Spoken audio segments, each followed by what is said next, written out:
I'm clicking the.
Welcome, ladies and gentlemen, to another edition of Inside the Walls podcast. We're back. We took a week off. Adult life happens. We got to take care of business behind the scenes. We have a lot of action to talk about, especially this past weekend. Beaumont, how you guys doing down there? You guys are very impressive. Right out of the gate. And of course, oh hum. Omaha's being Omaha again, just winning games as usual and the top of the division. So we'll get into that as the episode continues. But we've been away for a week. A lot of things have happened in the National Arena League, especially some great games throughout the league. Some noticeable players getting close towards that postseason push. We have actually some postseason implications happening this weekend with two organizations that can shore up spots in the postseason. So we'll talk about that after. Especially with our special guest, a recurring guest, maybe like a fourth co-host of the Inside the Walls podcast. How many times he's been on this show? But before we get on that, gents, how are you guys doing? Good. Yeah. Oh, okay. I'm doing well. Yeah.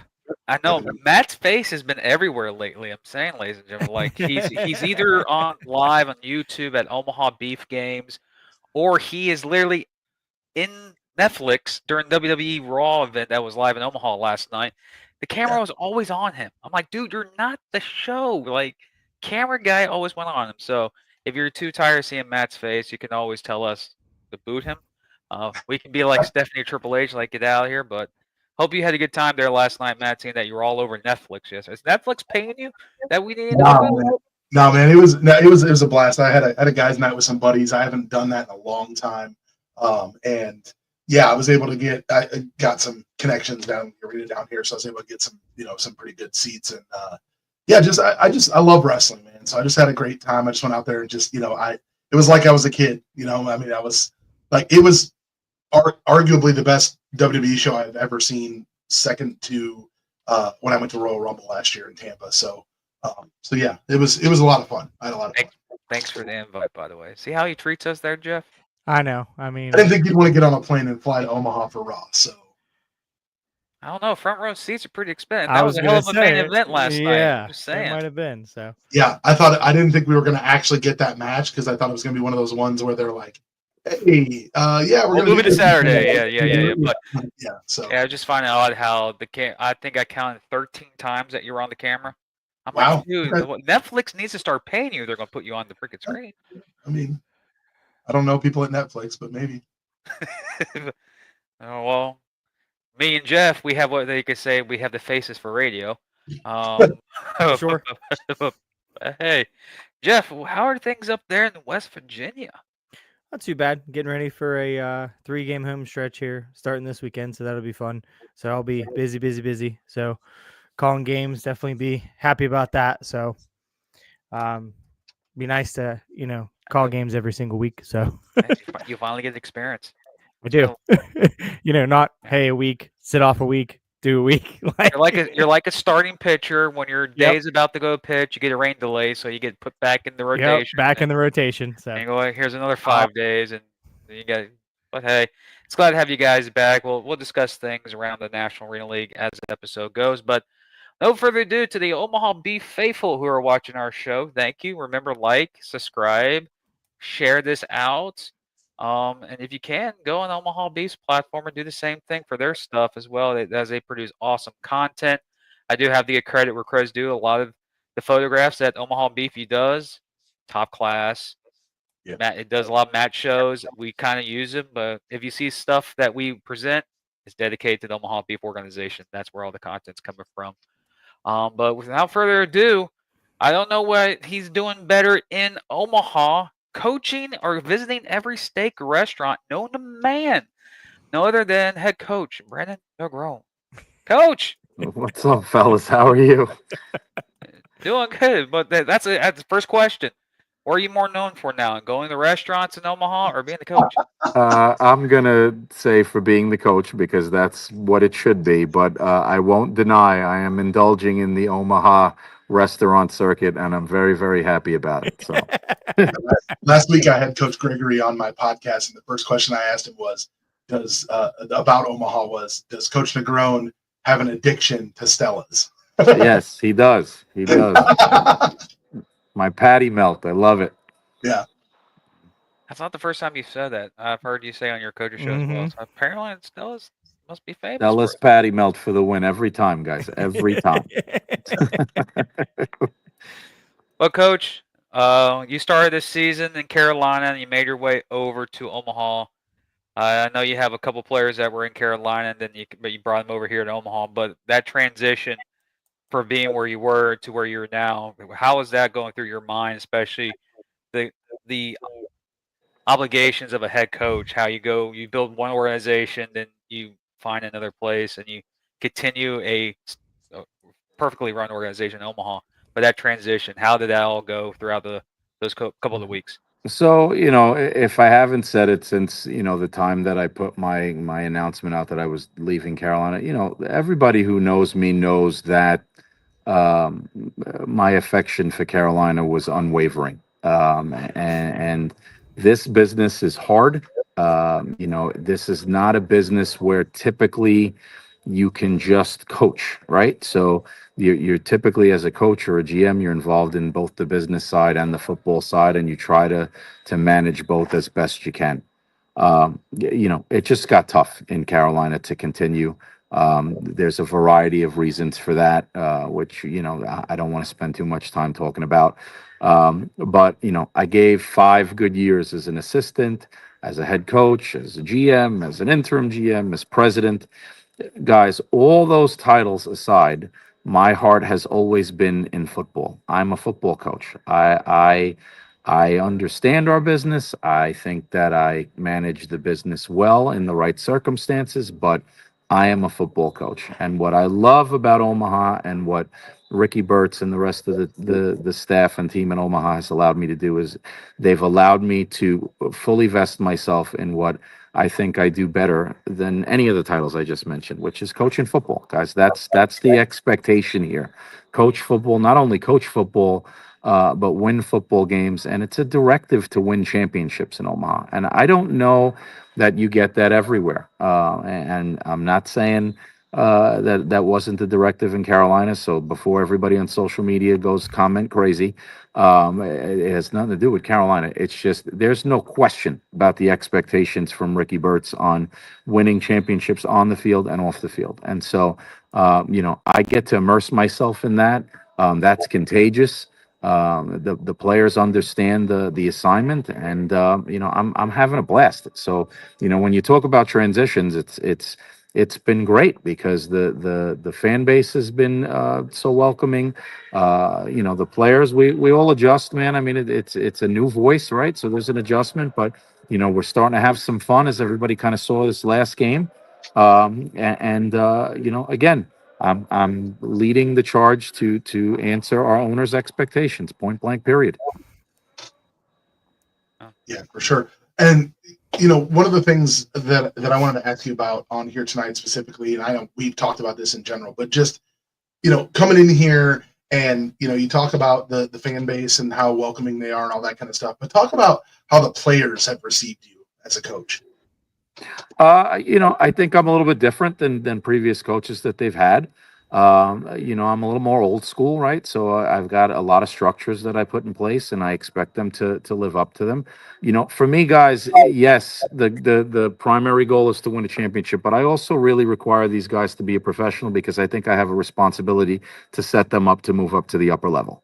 So, I'm not looking to keep these guys for 2 and 3 years in Omaha. I'm looking to win 1 or 2 championships with this group, move them up, let them continue to pursue their dreams, and then bring in another rotation of guys that win me another championship. I think that's the current mantra for the NAL. Now, do I want the NAL to grow into a league where longevity on teams is more of a value? Yes, but guys, the pay at this level isn't the pay that ultimately I think professional football players want. They put their bodies on the line for very little salary, but they do that so that they can build film and go to higher levels like the UFL and the CFL.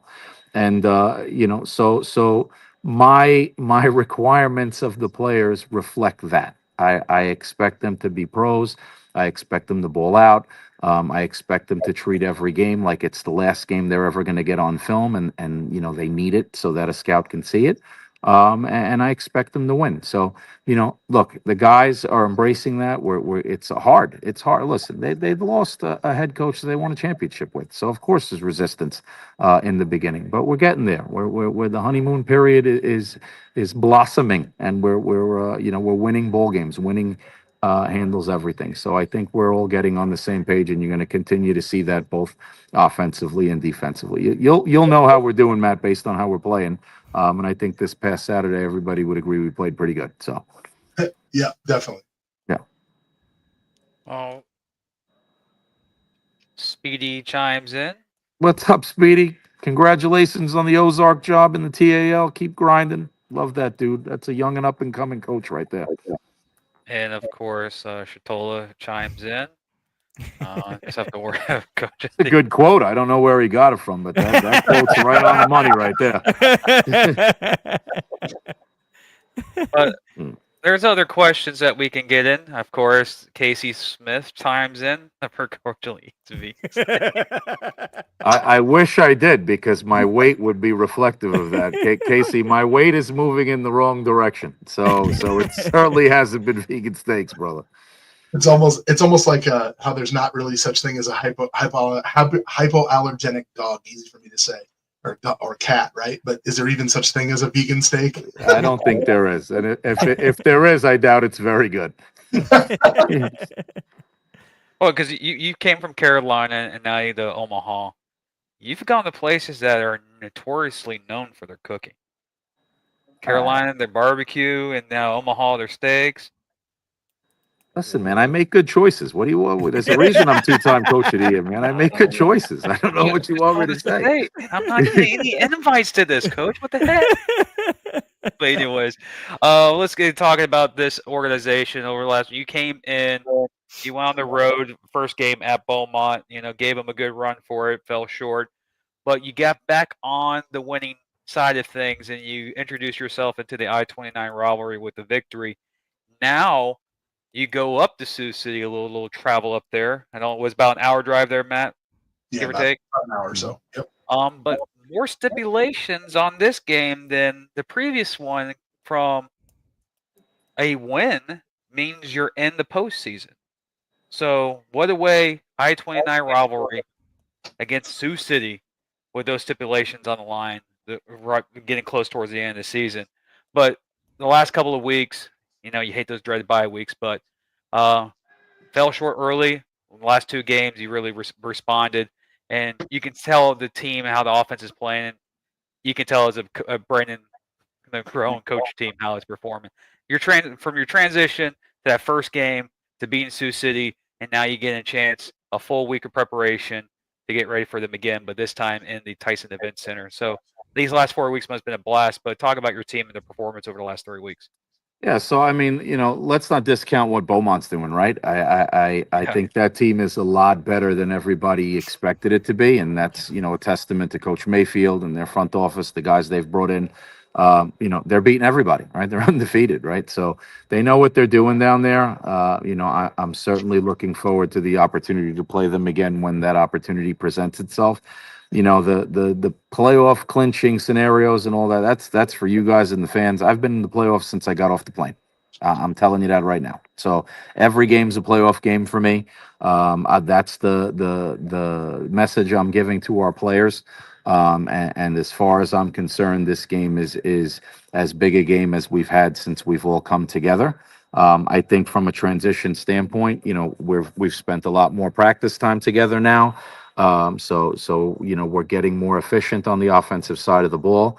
And I want to continue to celebrate and marvel over what Coach Loftus has done with our defense. Our defense gives us a chance to win every single game. We have the best defense in the league, and the stats prove that, right? So that's not just me being biased of my team. Statistically, Omaha is the best defense in the league. I think we are solid at every position on the defensive side of the ball. And what I've done, when you talk about transition, what I've done offensively is to get what I feel would be a roster match on the offensive side of the ball to mirror what we have on defense. So, we got a playoff game on Saturday, and where better for it to be. If I can't have it in the slaughterhouse, then I would love to clinch a playoff spot at the Tyson Event Center, since we know that's the outcome of a win for us. Coach, talk about, coming to Omaha and being put right in, and you're coaching one of the legends in the sport in Lorenzo Brown. Talk about that, like what you see day in and day out, and how excited were you to know, hey, that's my quarterback? I mean, well, I'm trying to get in touch with my spiritual side more and more every day. So, of course, you look blessings in the face when they're given to you, right? So the first thing I did was thank God, right? Because if you're gonna run an offense, you want it to be with a quarterback that is capable of adjustment, right? He's a veteran. He's been in the indoor game for years. He's won several championships across different leagues, and I love that, guys.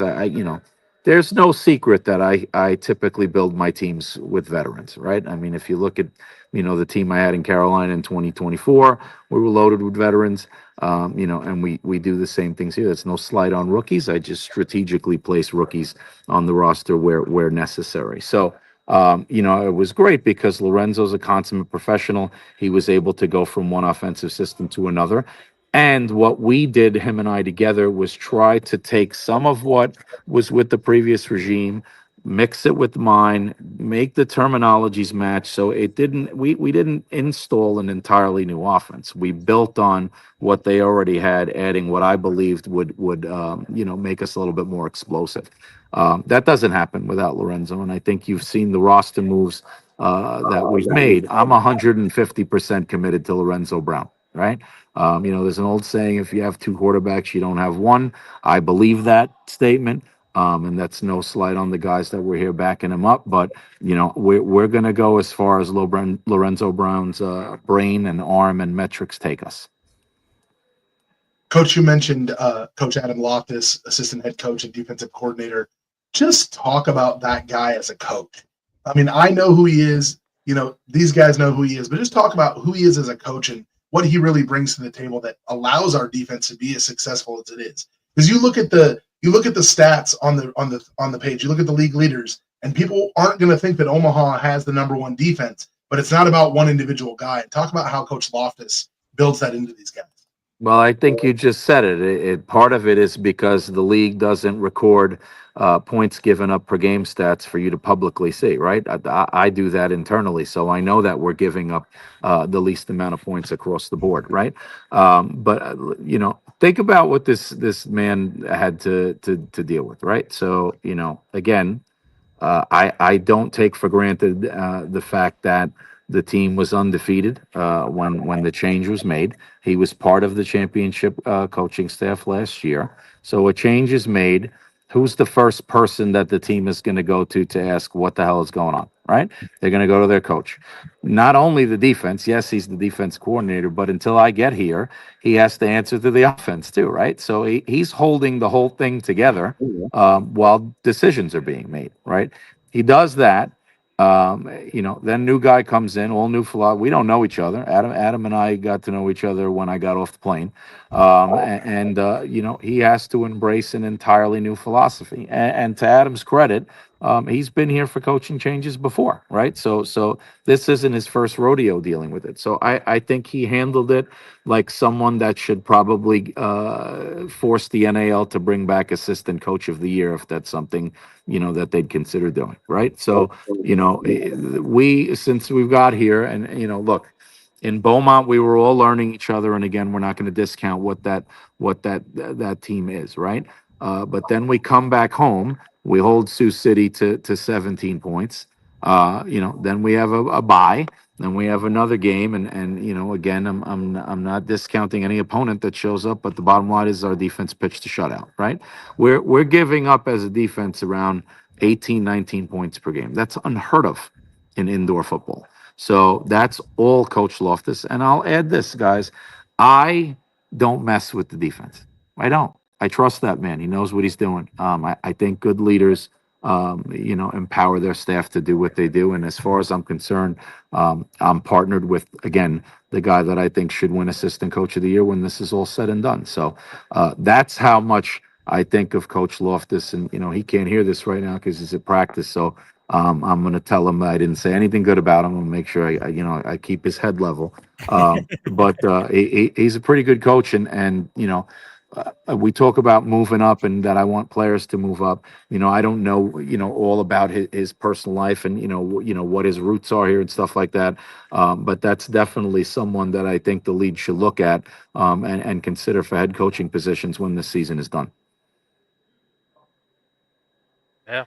His defensive performance, I'm looking at some stats throughout the league right now about the defense, and there's also a couple of dudes that stand out so far this year that, Lorenzo Brown is on this list a couple of times with league leaders. And you scroll through, and the thing about defenses is they embody what their coaches are. You look at a defensive team, you go look at the head coach, and you go, well, okay, well, Negron, you're an offensive coach. It means you're not really focusing on defense. Go look at the DC. And if the DC is always like full of energy, active, like he wants to go hit somebody, that's the same type of resume that you look at that defense. They'll have the same characteristics. They're running around, they're jumping like crazy, they look like freaking lunatics, but they go out there and play good football. You see that an Adam Loftus coach defense in Omaha. And all the players, the football players, they get chippery. They get in people's face. Sometimes referees get a little flag happy, but hey, that's part of the game. But Omaha's characteristics each and every week don't change at all. It's the same type of defense. They make a mistake. They just tap the helmets. We'll get the next time, and they make a big play. They celebrate like they won the Super Bowl every time they made a big play, and that's Coach Loftus. And just imagine him going to the next level as a head coach somewhere, possibly in the future, which would be a great thing to see. But you could tell his mentality. His mentality hasn't changed the last 2 years. It's the same way, same defense. Every time I watch Omaha, I look at that defense, and it's the same characteristics. And Yep. you can look at a lot of teams, and you go, "Why is their defense not doing well?" You go look at the coaching staff, and you see how the coaching staff, presents themselves, and you go, "Okay, well, the players embody what their coaches are." And I don't see Absolutely. that in Omaha. That's a lot of credit on Adam itself. So. Yep. But speaking of statistics, I know we like to talk about stats. This weekend, you're going up against a guy who leads in rushing yards, leads in rushing yards per game, and leads in touchdown rushing in Prohaska, who won the Offensive Player of the Week. He is almost the heartbeat of Sioux City. Like ever since Sioux City was created, it's been either him or Fred Bruno, or it seems like it's the same two guys every single year. That performance he had last week against Idaho, now against the rivalry, you played it. He gave you issues the first game because you're not going to stop him. He's that good of a player. But getting a second chance at Sioux City this weekend in Tysonville on opposing field, so they'll be in front of their fans. How challenging will it be to go after them again, especially how the performance they just went off, especially their victory over Idaho this past weekend? Well, and again, respectfully to Idaho, but we're not Idaho. Yeah. And I'm not discounting what those guys do, because there's a lot of players over in Idaho that I love, but we've got something really good going here. You can't necessarily stop great players, and I think Andrew is morphing into one of the great players in the league. You can contain them. You can force Sioux City to look at and do other things. I expect Verlon to play better than he played when they were here. So we're mindful of that. I expect them to do things a little differently than what they did, when we played them here. But Sioux City's consistent, right? They've been doing a lot of the same things for a long time. So we're not gonna so much make adjustments for them. We're gonna force them to make adjustments based on what we do and stay within our system. You just said it. My DC's level headed. I don't know that anybody's ever accused me of being level headed, but I'm getting older. Maybe level-headedness comes with getting older. I don't know, but we're gonna stay within our philosophies and what we all agree works. And Sioux City's gonna have to make adjustments based on that. So Andrew's gonna have a good game, right? If we contain him to his lowest numbers of the year, I'd love to see what the score is after that. But they have other talent on the field, right? They've got Bruno, they've got Shepard, they've got Verlon, they've got guys, right? So, I'm Devon Blair's, catching balls over the wall with one hand. They've got talent outside of Andrew, and we're going to be mindful of that. We're not going to discount those guys either. Well, every time, and Matt can agree with this, every time when Sioux City and Omaha play, it doesn't matter what their records are. You're going to get a game that you most likely never expected. Absolutely. Yep.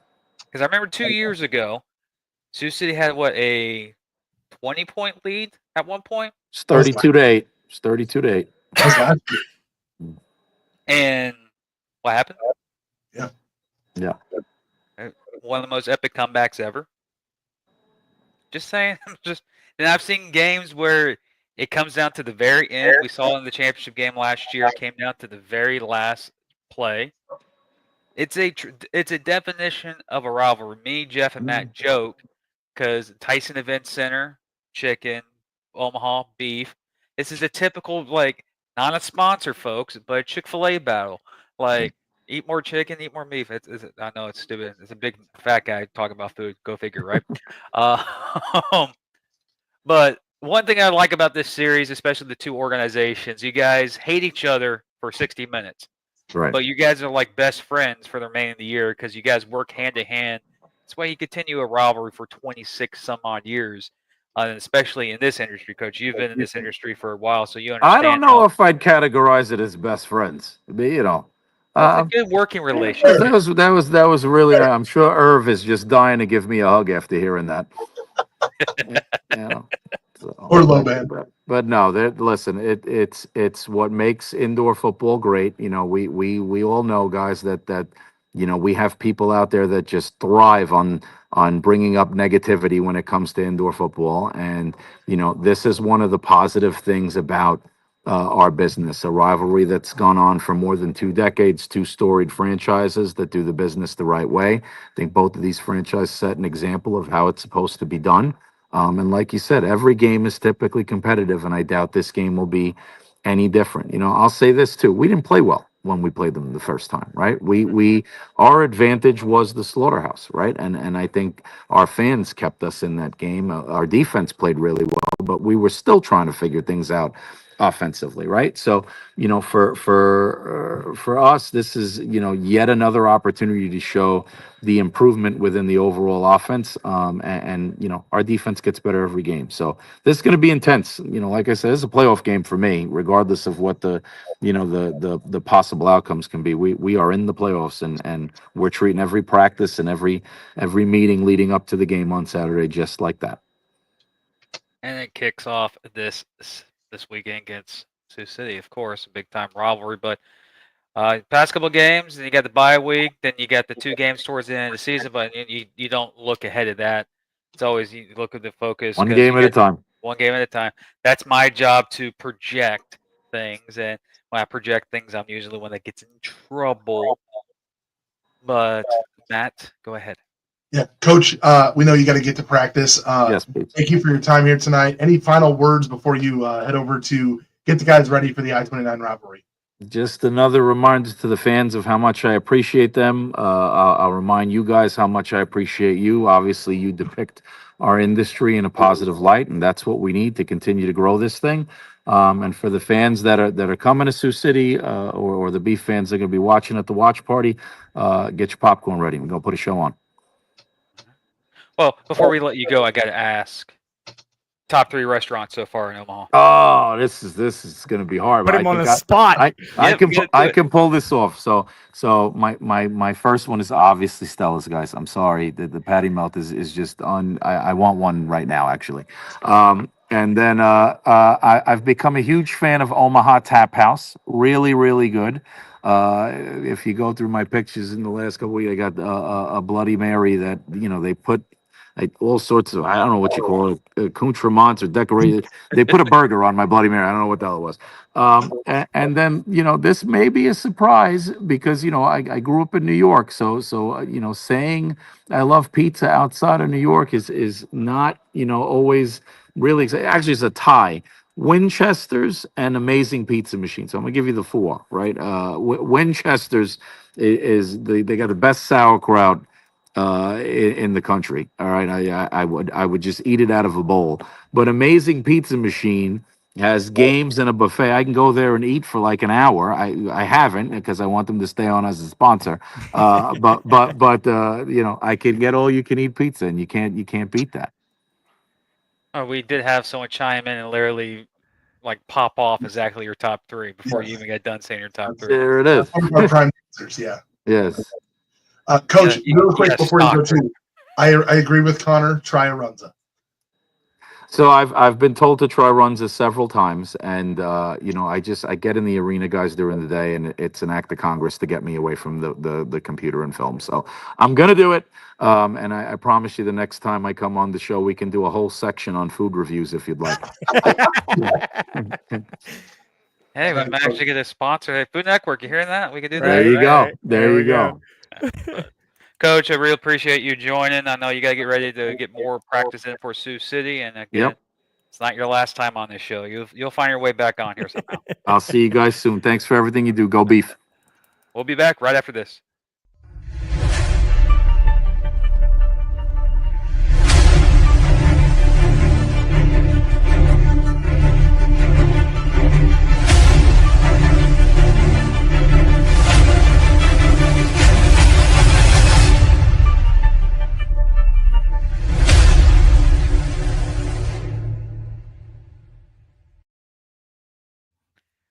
Maybe, ladies and gentlemen, if you're watching us live,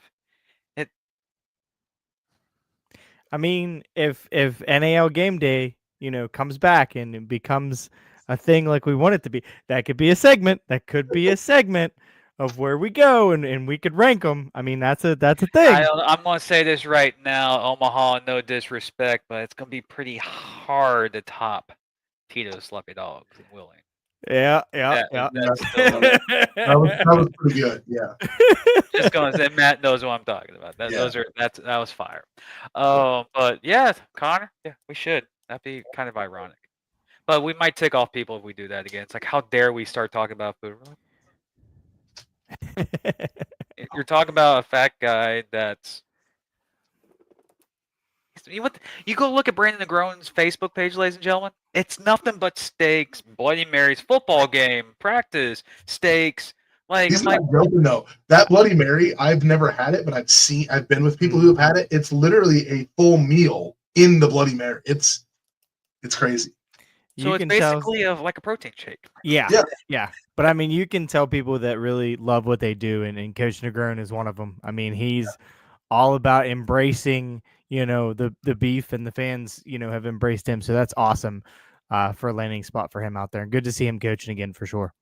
Yeah, it's good to see him, and he's enjoying his time. And that's one thing about our communities in the National Arena League.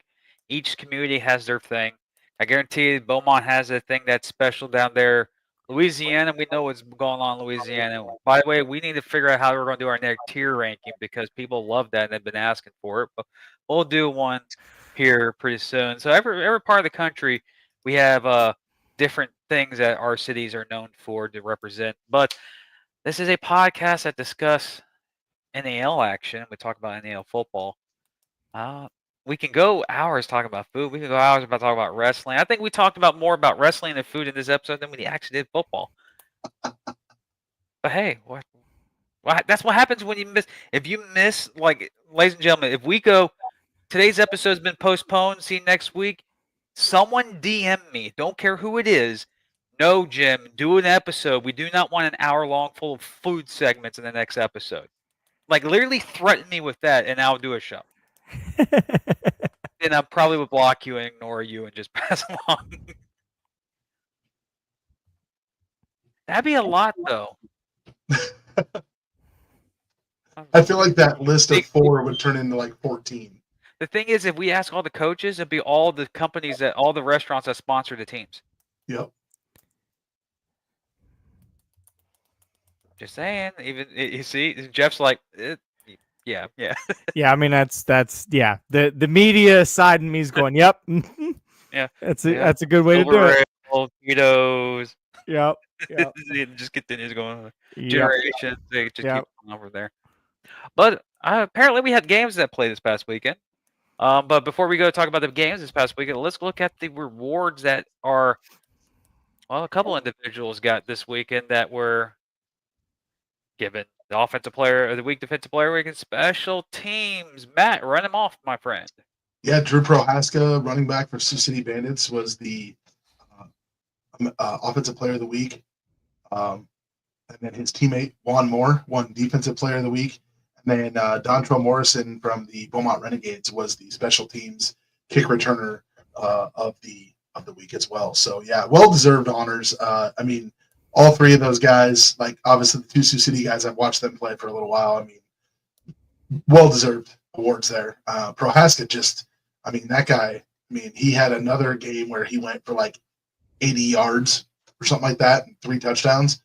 He had like 86 yards against us 2 weeks ago. So something like that. So yeah, it was definitely that's a win. Texas Roadhouse all day. Just saying. And you got to think too, when you're spitting out these stats, like, you have to cut it in half and think of like outside football, right? So 100-yard rushing game for running back is right where you want to be. So 100 yards in our game is 50. You know what I mean? Like he's right on pace. So, outside, he had what, 80 some yards, Matt? Yeah, he had 80 yards and 3 touchdowns this week. So that's like 130 outdoors. So the guy, it's impressive. Like, you look at it and it's consistency and it's impressive. The guy's been doing it for what feels like 100 years.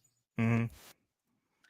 Speaking about 100 years, not really. Not that's 100 years old. Let's go talking about that team. The Sioux City Bandits on the road and defeated the Idaho Horsemen 7-42.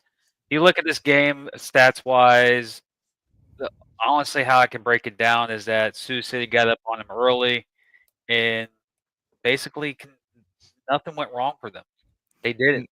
Even when they did mistakes, it didn't hurt them like they would in a possible other game. They just got out of the gate on fire and pulled away, and they stay alive because that was a big win for them, especially a league win. They stay alive. They're in 3rd place right now in the National Division, right below Colorado. But it was a key win for them to keep in the race. So the door is not closed on them yet. Talking to you, Jeff, about this game, what stood out to you the most about this performance by Sioux City?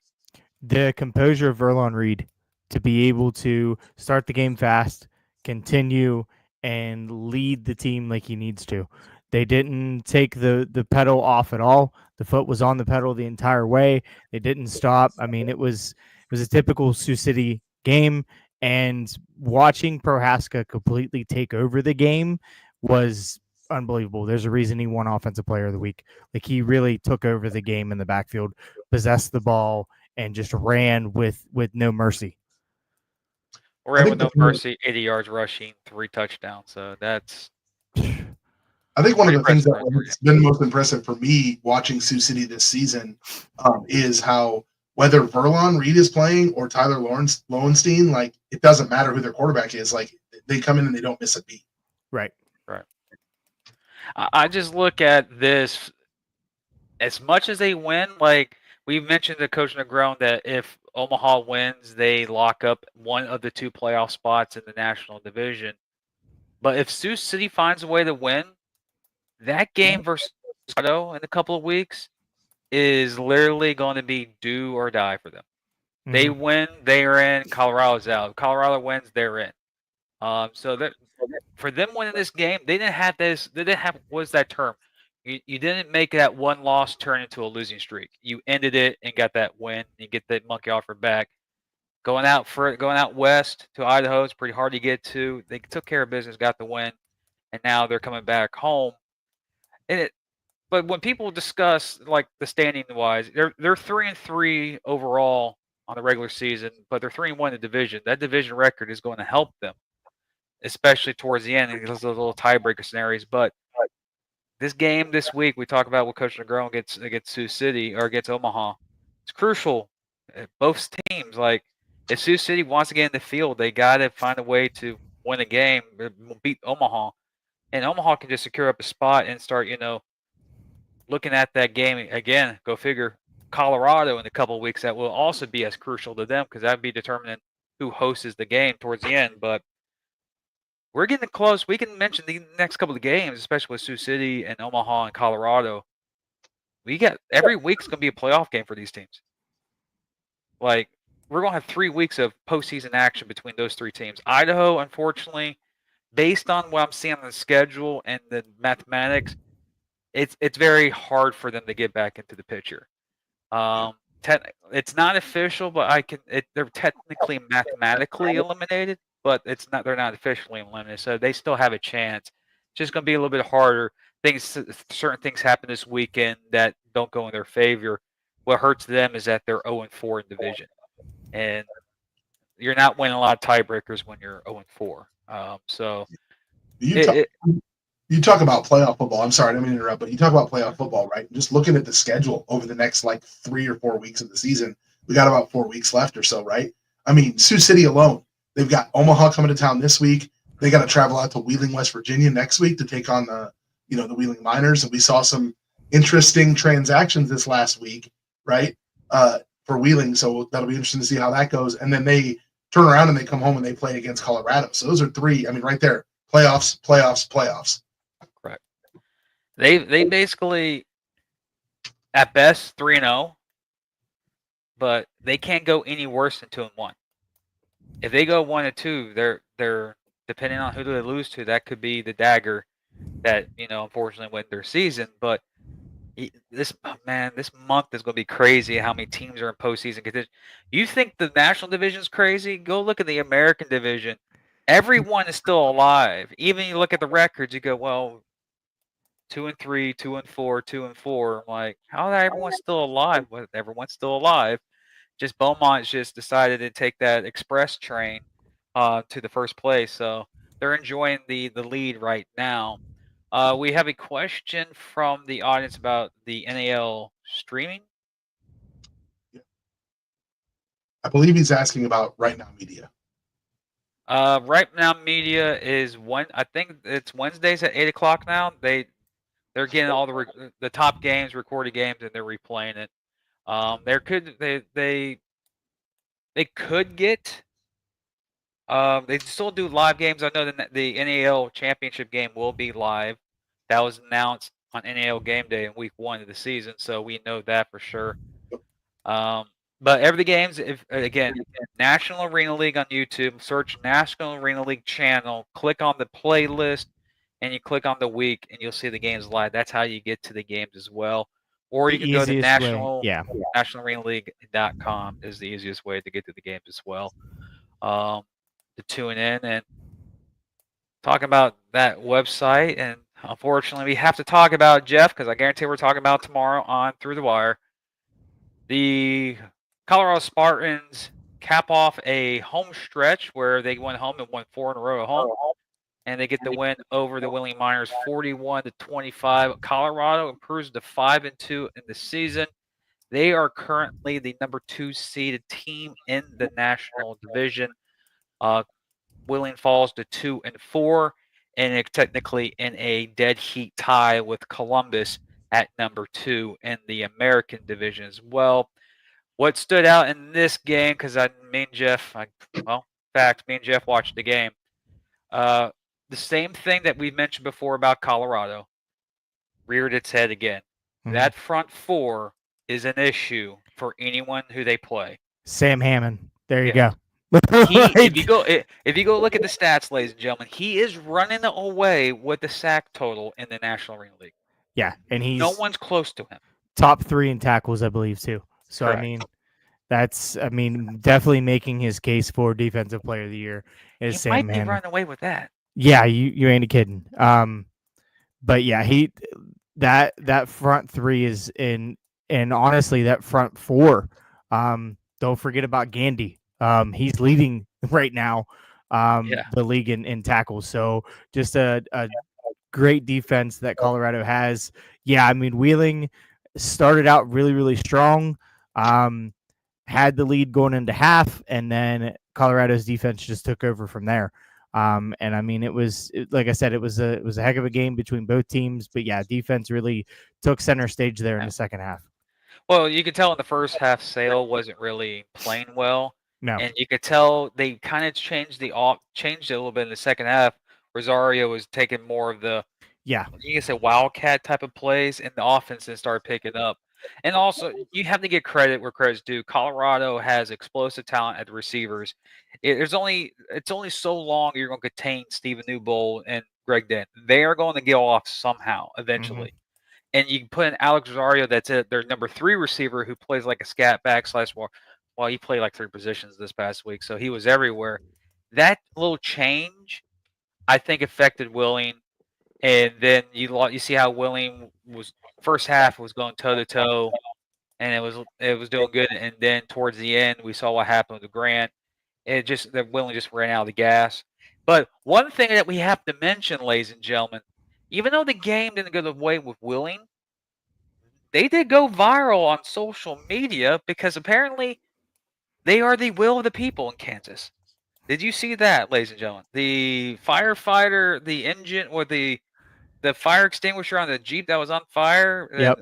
Somewhere in the middle of Kansas. I know that. They pulled in. They stopped at a gas station because they were traveling. They stopped in Topeka, Kansas, for the night, and they were around Kansas and stopped. And this guy's Jeep was on fire. They sprung into action. Pretty much saved his life, which is crazy to think. But yeah, pulled him out and then sprayed the car down. So unbelievable job of those guys of jumping into action and helping out. The reason why I say it went viral, you go look at the video, I think it's over 20,000 views. So technically it went viral. That was the bright side. And one of the coolest things is when you see minus the explicit languages that happen, because it's something that happens in the moment. You're like, holy crap, happened in the moment. That was pretty cool how the team actually, it was like a bonding moment for the team, but helping that individual. Wheeling just got a singular fan, and he's going to be forever a Wheeling Miner fan in Topeka, Kansas. He probably doesn't even know where Wheeling is in West Virginia. He knows, but he became a fan because of that one moment. Yeah. Hopefully somebody got his address. They can send him some merch or something. I think something possibly could happen. But that was a great event, and that's just humans being good humans right there, especially at a gas station. When I saw that pop up on social media, I'm like, wait a minute, that's the Wheeling van. I'm like, well, hopefully that. I thought it was the Wheeling van catch on fire. I was going to be like, what did CJ do now? But it wasn't. It was a guy's Jeep. So good. Everything helped. Everything went well. But it was a pretty cool event. How he was so thankful for everybody at the end, and it's pretty cool how it. I'm surprised. Like a local media, I guarantee some local media picked it up. Had to. Football team saves guy from burning vehicle. Come on, that's like headline news in Topeka. What else happens in Topeka? Seriously, I'm asking. What else I don't know. Well, this time of the year, it's stormy weather, so we know what happens mostly. But we have another game to talk about. It's still a good event, by the way. How the team branded and helped that individual. But Colorado with a win, 5-2. They got a good matchup coming up as well this week. But we got to talk about a certain team that one shocked me, but the other surprised me. Mhm. Why did you say that? Well, the shocking is Beaumont is undefeated 5-0, and they look at pretty nice. What surprised me is Shreveport came to play. That I didn't expect that game to be that close. And at the point, if you watch that game, Beaumont, being honest, should have lost that game. Yeah, that's I mean, that's the player falls down to the turf. Got to tag him. I mean, they both looked and went, "Okay, what happened?" He got right up and scored. Yeah. I mean, that was what Monday Night Football with the Broncos that one year, I do believe, is that happened. But yeah, The Packers with Antonio Freeman. there it is. There you Yep. go. And so I mean, it's one of those things you're just like, man, like in the heat of the moment, you're like, okay, he's down. You got to make sure he's down. If he's down, he's down. So that's one of those things that they had the lead, had the win there. He stopped at the 5-yard line, give or take, and then found his way into the end zone. So crazy. For the fans of Shreveport, I think you guys find yourself a quarterback. Absolutely. Oh my goodness. That looked like a totally new team. Like they looked fantastic. That's one thing that, flipping, and that's one good thing, folks, is if you go to NAL.com and you watch the games on the game tab, it's so easy to toggle back and forth between the games on there. So I was flipping back and forth between all three games on Saturday night. So they were staggered just a little bit, which was good. But yeah, you're able to toggle through all of them and see all of them. So it was great. It kind of gave you that NFL feel of like, oh, hey, there's more games going on. Let me talk about two things here. Number one, Serrano, I hope I'm saying his name right, for Shreveport. 15 of 27 for 167 yards and 5 touchdowns. That's their game of the year right there for quarterback, right? But guys, we would be remiss if we didn't talk about what Carl Robinson keeps doing week after week after week, right? This guy's a rookie. And if you watch this guy play, you would not think that he is a rookie in indoor football. This week he had 11 completions, 169 yards and 6 passing touchdowns. Just continues to, pretty clear rookie of the year, in my opinion. But also, if you look at the way that their season's going, he's got to be in the running for league MVP. You know what I mean? And that's really impressive as a guy that nobody really knew who he was coming in. Because he's not putting the team in bad situations. He's making smart plays at the right time. That last play of the game, where he threw that touchdown at the very, very end. He made the play. Yeah. Well, he doesn't put that ball where it went, and they don't win. One of the throws he made, I think it wasn't last week. It was the game against Sioux City. Mm-hmm. Yeah. Back corner of the end zone. Yep. The 2 guys diving, and he put it right in the middle. Right spot where it needed to be.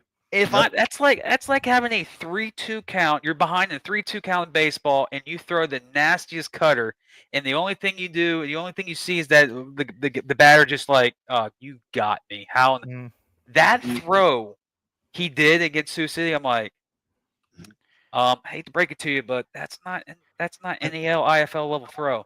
And the crazy thing about that is if he was even a second or 2 seconds slower with that pass, it's knocked down and they lose. I tell you what, they though, probably picked. It's going the other way. More than likely. But the flip side of that, is there anybody that honestly is more important to his team and plays as much as Antoine does for Shreveport? My goodness, he does not come off the field. You want to talk about team MVPs. He's it for Shreveport. You do not see number 2 come off the field for Shreveport at all. Right. He has been the backbone of that team all year. Yeah. And they've gone through I've known him to do that for years. watching him play in the CIF, I watched him do stuff like that for years in the CIF. So I'm just happy to see him getting his chance to shine in this league because he's a stud.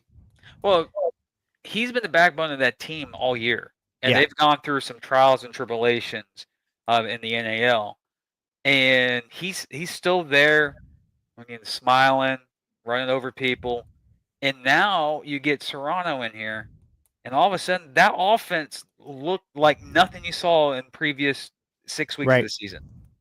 Yeah. It's like what happened. It's amazing what happens when you get a quarterback into a system and gets the system instantly, how everything else opens up for everybody.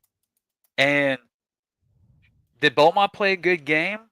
Yeah, they scored 55 points, but if you talk to some Shreveport fans or you talk to some Beaumont fans,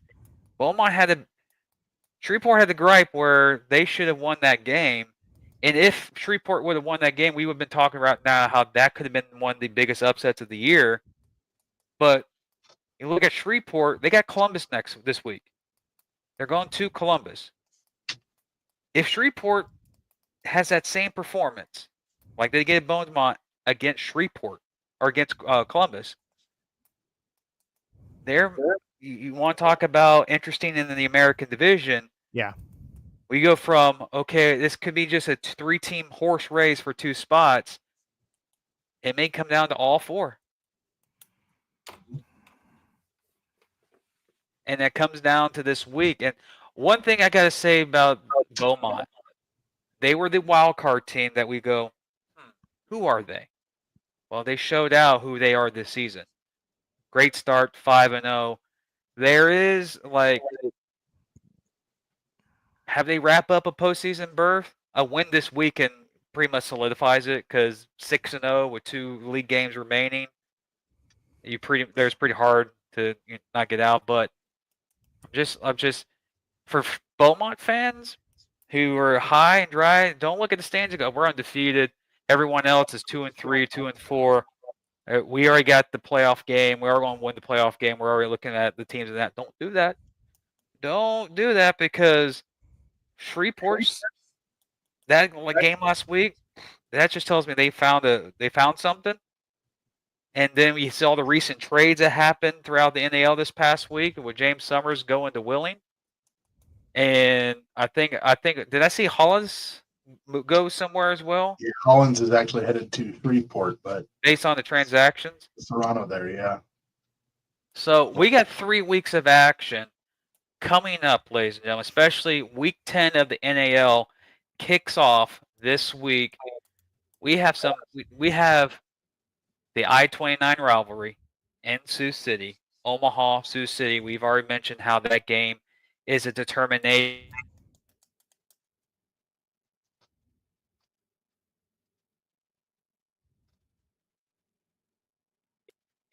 But the question I have to you guys in that game between Sioux City and Omaha, we're previewing week 10 here, a little bit.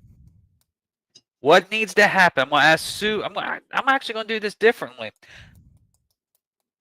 Matt, what needs to happen for Sioux City to pull off an upset win against Omaha this weekend? I think I think Sioux City needs to play mistake-free football. I mean, our defense. Coach Negron talked about it earlier how good our defense is, and I think the biggest thing about our defense is if you watch them is they capitalize on teams' mistakes. So I think Sioux City needs to come in and have a game plan that allows them to be successful. We saw them run, I believe, some wishbone the last time we saw this game, and so will they do that again? I don't know.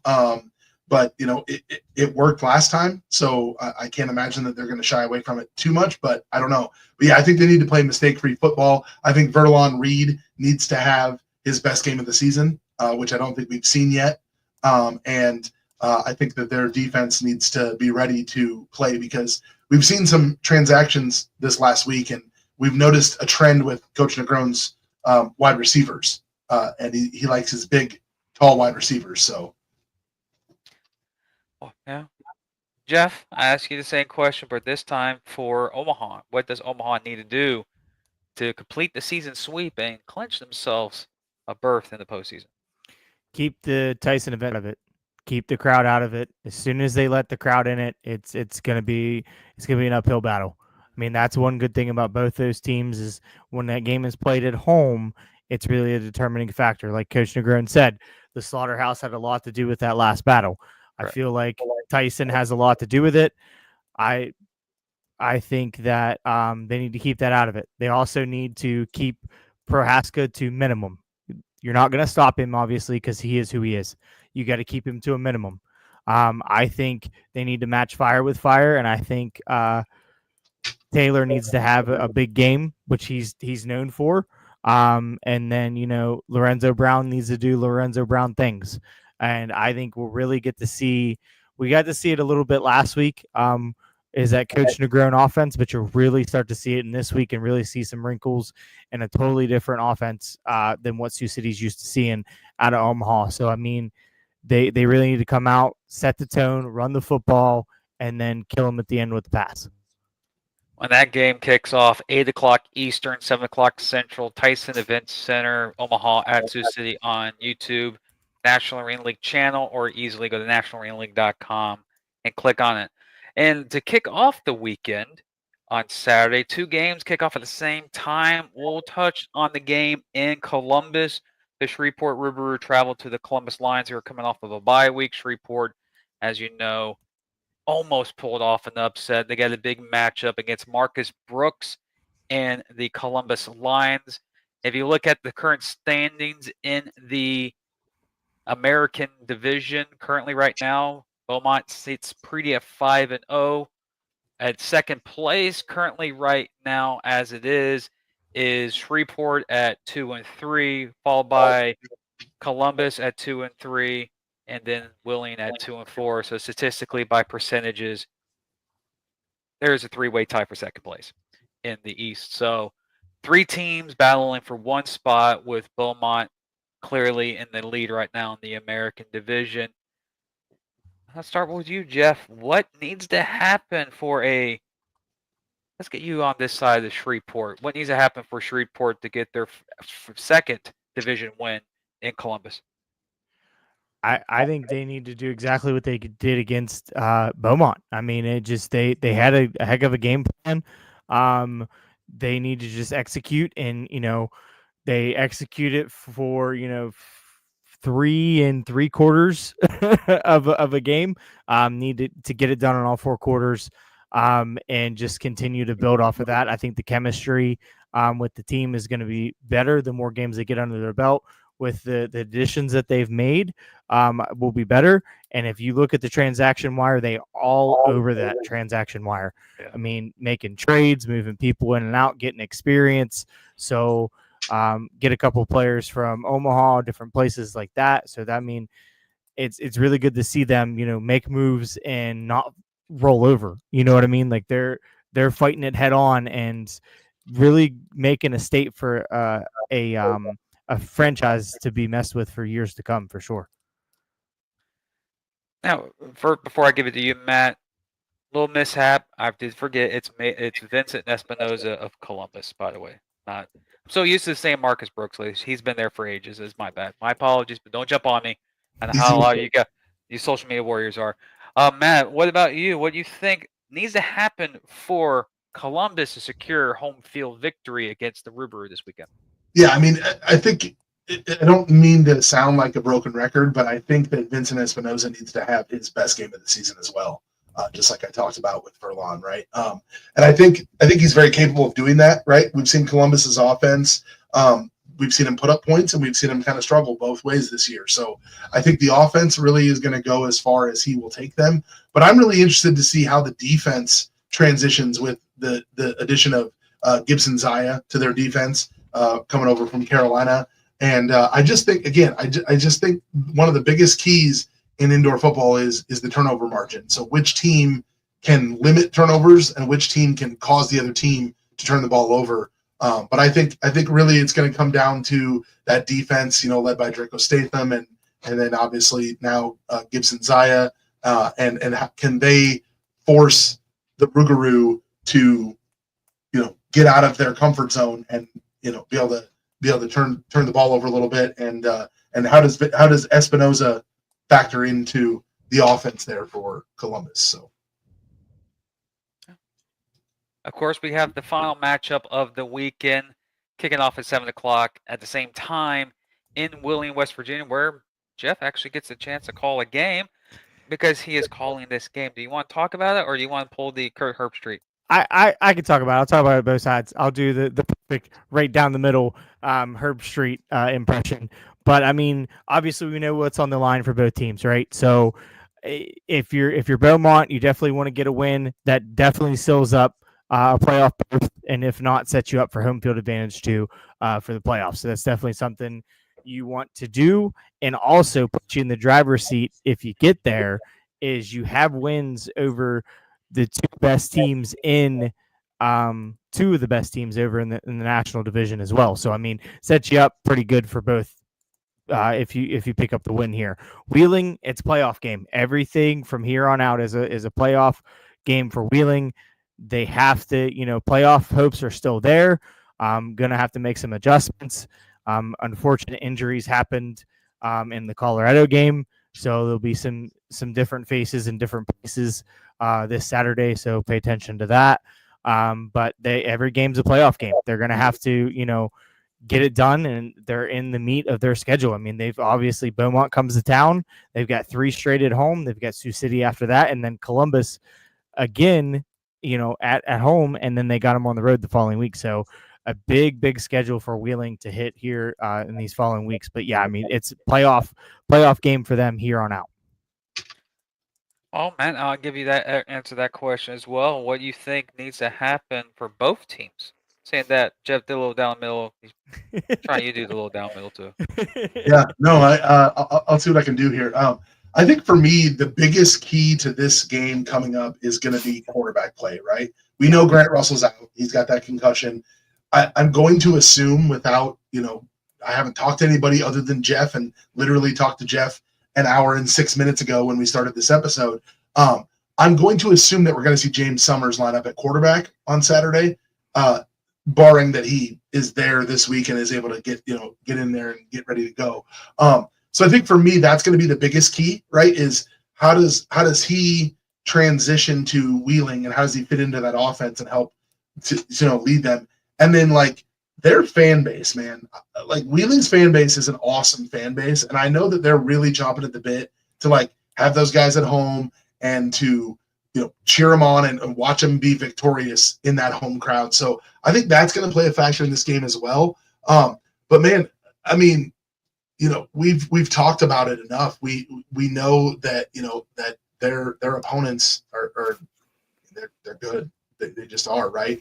And Beaumont's going to come out there with something to prove, even though they're the best team in the league right now. They still have a lot to prove, because they still have a lot of people that are like, yeah, but really? Are they really? And I mean, Carl Robinson's proved it all season. That defense has proved it all season. So I think the biggest thing again for me is going to just be quarterback play. Can Robinson go out there in what hopefully will be a hostile environment for the Miners and put up the numbers that he's been putting up all season and continue this amazing run that they've had? And then their receivers too. Zuri Davis is a great receiver. And then again, defensively, they've got some really good guys on defense there as well. So I'm just looking forward. I mean, this is going to be a great week of games, guys. It's going to be a great week of games. And one thing I got to say about Beaumont, that attitude about we need something to prove and go out there and prove who we are worth, it's not talking to the NAL fans. The NAL fans who watch this game know that Beaumont is a good team. Mm-hmm. Probably the best team currently right now in the league. I think for Beaumont to get we need to show that we're the best team is telling the people who do all these little rankings of all the league teams and how the disrespect Beaumont gets. They're undefeated, and they're 5th and 6th in the rankings, and they're undefeated. And you got teams with 2 to 3 losses above them. I think it's more of them proving the point, yo, we're undefeated. Are you punishing us because we're an NAL team? But give credit to other teams in other leagues that play inferior competition. But that's the reason why they're undefeated. Beaumont, I'm just going to say this, legend. Beaumont didn't play FCS team Southeast, FCS team Southwest, FCS Northwest, FCS Central. They played Alabama, LSU, Texas, and 08 bye week. What we come back to? Ohio State. They played the elite teams in the NAL. They didn't play they haven't played pushovers. They won games that they had to do. And against Shreveport, I got people say, well, Jim, Shreveport's not considered them. It's like, no, but Shreveport's that UAB team, and you don't want to play that after you play in Ohio State and LSU. They're that sandwich game, and they took care of business. I mean, Beaumont, without a doubt, has had the toughest schedule in the league. Oh yeah, and it's not close. It's not. They got a one against Sioux City. Then they travel on the road to Columbus. That's not an easy place to play at Columbus. No. Then they get Sioux City, then followed by Shreveport. Right. And Omaha. They got hit by the 2x4, and they broke the 2x4, and they're asking for more. Then you go look at some of the rankings and go, do they watch the same team we do? Mm-hmm. Why do I feel like we're like the ACC network fighting for teams for the ACC to get in the top 2 in the college football playoff? When the college football player already knows their Final Four, they're like, we ain't getting your team in there because we'll rather take a 4-loss SEC school. That's why I started to feel like, wait a minute, we sound like the ACC network here. Like, what? Still bitter after 2 years, huh? I will always be bitter. It doesn't get easier, especially after. I know. Trust me, I know. After he retired, it doesn't get easier. I still don't forgive Southern Alabama. Well, let's just say the drop was the drop hip tackles. After that, were banned. Yep. Go figure, they ban after someone loses. Yeah, but yes, anyway. he retired. Yeah, still bitter about that, but that kind of sounds like, man, we're going out with the fight for Beaumont right here. It's like, give respect to our teams. Like, like I know how there's some superiority complex. They look down at the NAL. I just remember sitting there week 1 and we're like, oh, okay, you made a statement against Sioux City, and then week 2 we're like, okay, you made a statement against Columbus, Then they had like a 4-week break, and then they played Omaha, and of course, everybody's like, oh, it's Omaha, and then they're legit. Like Beaumont is a legitimate team, and right now they are in the driver's seat to host the National Arena League Championship. They're in the driver's seat, and of course.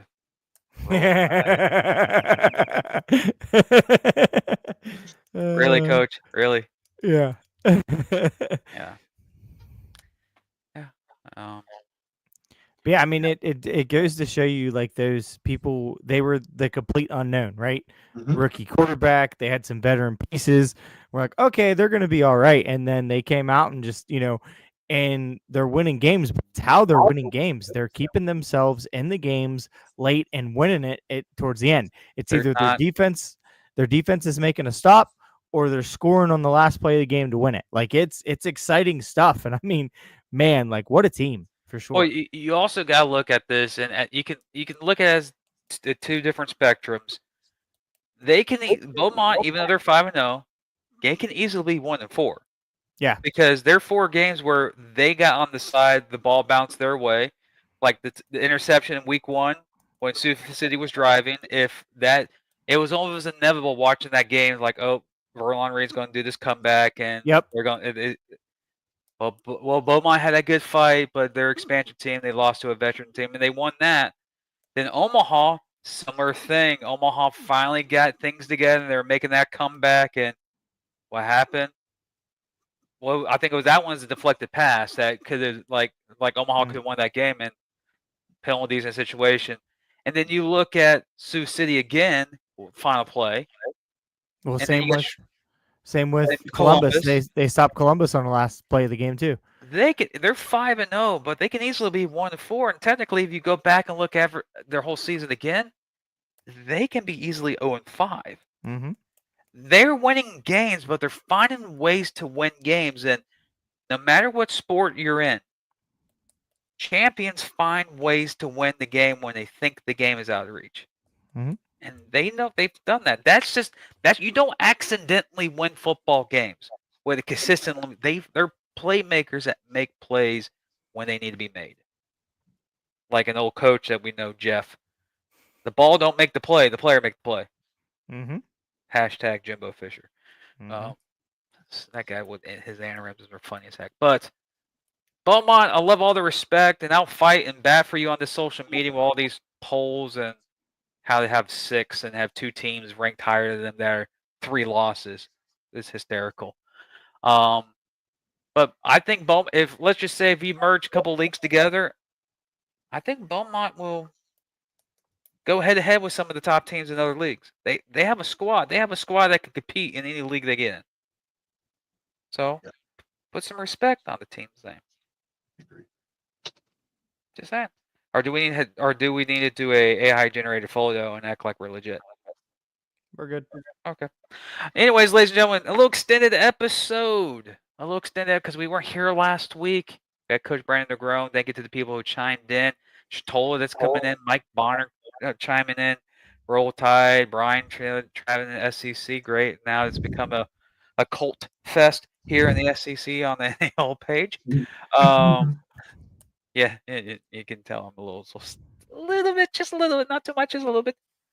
But hopefully everyone's having a blessed weekend. If you're going to these games, safe travels. This is that time of year in the Midwest and the central parts of the country where keep your eyes to the sky. So be safe, be well, and make sure that wherever you go, always be responsible. And we should, it's like, this has been presented by. I watched so many shows, ladies and gentlemen. Like everything they say is sponsored by something. We're not gonna be like that. Just telling you, full warning. Any final words there, Matt?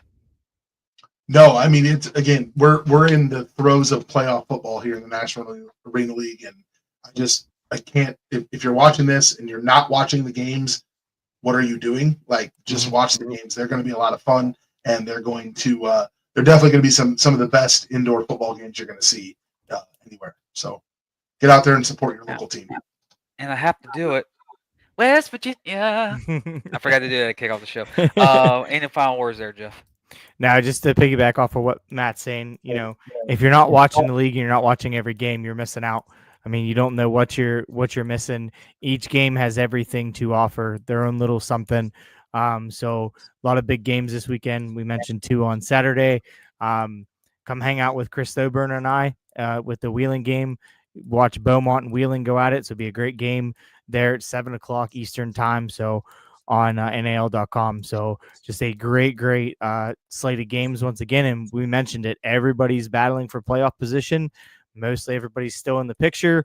Going to be playoff football from here on out. Postseason football. That's what we love. And it starts Saturday, 7:00 kick at 2 locations. And then the prime time capper at 8. So a little breakup a little bit. They're not all together at the same time, a little separate. Available at nationalarenaleague.com for all the games. Well, ladies and gentlemen, low extended episode. It's what happens when you miss us last week. We didn't leave you guys. We hear you. But we'll be back next week because we can't take weeks off because every single week we could see a reduction of teams being reduced for that postseason. And more games could get more crucial. Are we talking about some upsets next week? Are we talking about, oh, here goes again, the same ordeal? Find out next week. And remember, anything that is reported about the National Arena League and you do not see inside the walls, mention it. Or the National Arena League websites. They're not legit. Remember, we are a reliable source for the National Arena League. If you see our social media pop up at NWallsPod on all social media platforms, it's 100% accurate because the sources that we have are with members within the executive board, the commissioner, and every single owner in the league. Please do due diligence, do some research, and if we're not saying it, then it's probably not factual. Thank you, Shatola. Answer your phone, dude. I've texted you twice today and you haven't answered it. I feel alone, man. But with that, ladies and gentlemen, again, it's a blessing, it's an honor, it's a privilege to do this show for you guys. 186 episodes in. Whew. Can we get to 200? Oh, yeah. I think we can. 200 is going to be here in the blink of a minute. Blink of a minute. What the heck? Blink of an eye. But I know everyone loves Matt, but he's been on TV for 3 hours on Netflix last night. He's been on here for an hour and a half. And he has his own show, Prime Cuts, so he's everywhere. So with that, ladies and gentlemen, that is Matt Patton. That is Jeff from West Virginia. There we go. And I am Jim Mernier here in Duval County. Not really that exciting. Hope everyone's well. Be blessed. We'll see you guys next week, same time, breaking down week 10 of the NAL, previewing week 11. And we'll announce our guests for the next week's episode on Sunday after the results of this week's game. So be well, be safe. Remember to follow all of us on social media platforms at NAL Football, also National Arena League on Facebook. And for any up-to-date information and anything National Arena League related, follow us on Instagram, Facebook, Twitter, everything at NWalsPod. That's Jeff. I'm Jim. That's Matt. We'll be back next week. Be safe. Be well. See you guys next week.